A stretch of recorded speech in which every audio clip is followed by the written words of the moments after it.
tonight. Askren, shine on my belt for me, man. I'm coming for it.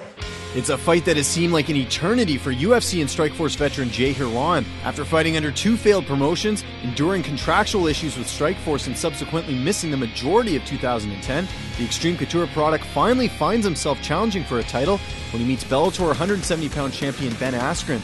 The New York native earned his title shot by defeating Anthony Lapsley, Brent Weidman, and Rick Hahn to emerge as the Season 4 welterweight tournament winner.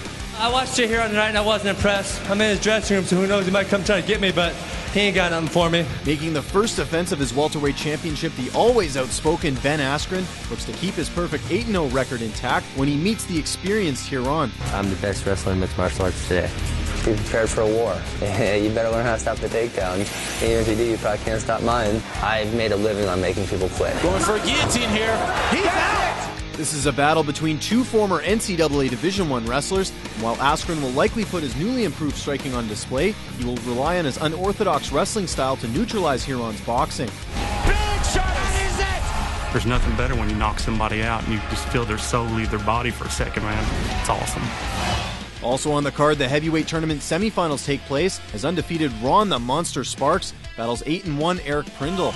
In his last fight, the Monster made short work of Mark Holada. That's it, coming there, and down is it! When that bell rings, I'm coming to rip your damn head off, man. There's no question about it. Huge left hand! His opponent, former U.S. Army soldier Eric Prindle, also isn't afraid to stand and trade, as shown in his last fight in an all-out war with Ultimate Fighter alum Abe Wagner. I don't think there's anybody here in this tournament that can beat me. I'm going to put my money where my mouth is. The Death Clutch Gym product is currently riding a 5-fight win streak and will likely put his iron chin to the test and use his superior boxing against the 36-year-old.